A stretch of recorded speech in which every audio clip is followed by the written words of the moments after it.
We're back at it again, and before starting, I just want to say my bad for skipping last week. Life got in the way. So here's a quickie to get things back on track. Good old Firaxis. You can always count on them for a good time. Between their work on Civilization, the revival of XCOM, and even more recently with Marvel's Midnight Suns, if you're in the mood for some strategy-based goodness, they got you covered. And all that is to talk about the topic for this video, a quick look into XCOM Chimera Squad. This one is a massive departure from the previous two XCOM games, much like how those were more of a modernization of the Microprose XCOM games. The first way is that this game is way more narrative focused from the look of it. While the previous games were set in their own continuity, I wasn't aware that it got so wild.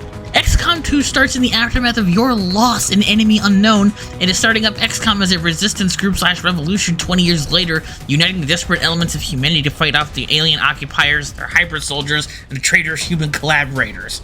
All while trying to get 3 other resistance factions who hate each other's guts to play nice long enough to work together, and that's before I bring up the trio of immortal alien assassins who constantly work to fuck things up behind the scenes. No, I'm not making any of this up. I should probably play XCOM 2 sometime. That sounds wild.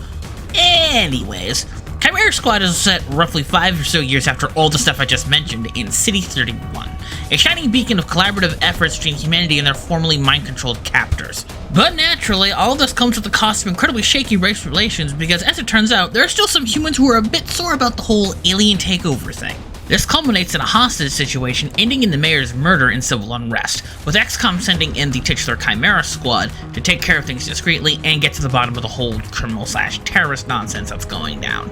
It's admittedly way more small stakes in comparison to the whole fate of the human race thing that the other games are going for, but I can accept it because it's obvious from the get-go that this is supposed to be XCOM Bite-Sized Edition. And XCOM Bite-Sized Edition is the perfect summary of Chimera Squad as a whole. Combat encounters usually take up about a screen's worth of real estate. You get 11 highly individual and specialized agents opposed to an army of red shirts that you can just get super attached to by naming your friends after them, and all the meta strategy is superimposed over an entire city as opposed to the entire planet. Let's get to the actual agents and gameplay because those are where the bulk of the changes are located.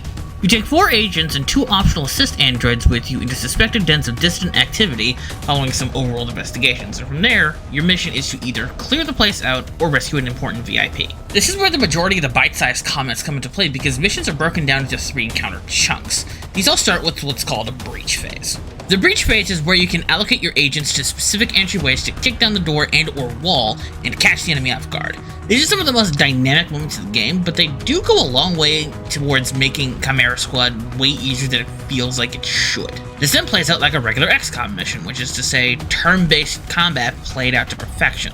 Missing at near max percentages notwithstanding, but I digress. Since you only have 11 overall agents to choose from, you have way more specialized choices. These range from the 6 human agents playing like traditional XCOM units, with Godmother being an assault class, Patchwork being an engineer with a drone, etc. But the real interesting gameplay comes from the aliens on your team. You got the sectoid Verge, who can use his psionics to disorient, stun, and levitate enemies, the Advent hybrid Cherub, who uses an assault energy shield, and perhaps my favorite of the bunch, Torque, who uses her Viper abilities to restrain enemies, yank allies / VIPs out of danger with her weird-ass alien snake tongue, use poisons and smoke screens to control the battlefield, and has increased movement speed because Snake. She's kind of busted. And all of that stuff I mentioned with Torque is a microcosm for the agent balance as a whole. The alien agents are just straight up better than the humans in many areas, to the point where these enhanced abilities so far feel like these might have been a testing bed for some of the stuff that Firaxis was going to do with Marvel's Midnight Suns.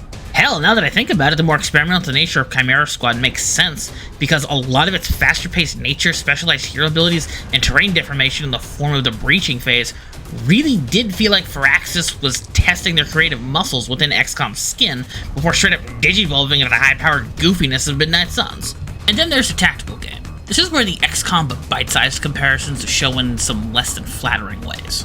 You got the whole doing missions in the city thing where you do investigations on leads for who's behind all this nonsense. This is spread between several districts and you have to pick and choose or else you're going to get an increasing meter tick up called civil unrest.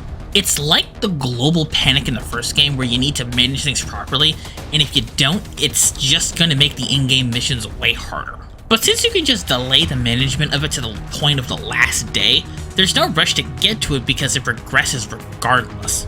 There's also the research wing where you can craft those assist androids I mentioned earlier and new upgrades to weapons and armor.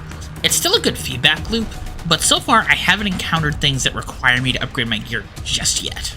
Overall, XCOM Chimera Squad is like its namesake. It's weird, counterintuitive, and at odds with itself, but when it works, which is most of the time thankfully, it works like gangbusters. I'm willing to overlook some of the more questionable aspects of some of these changes, because at the end of the day, I'm still playing an XCOM game, and that still means I'm playing one of the best styles of strategy game in the last decade. And without this, Midnight Suns would not have been a thing, and that game is pretty great. So yeah, that's what's up with XCOM Chimera Squad so far. And that will be it for this week's video. Don't forget to share, like, and subscribe. It really helps out the channel, and I deeply appreciate it. Thank you. Have a wonderful day.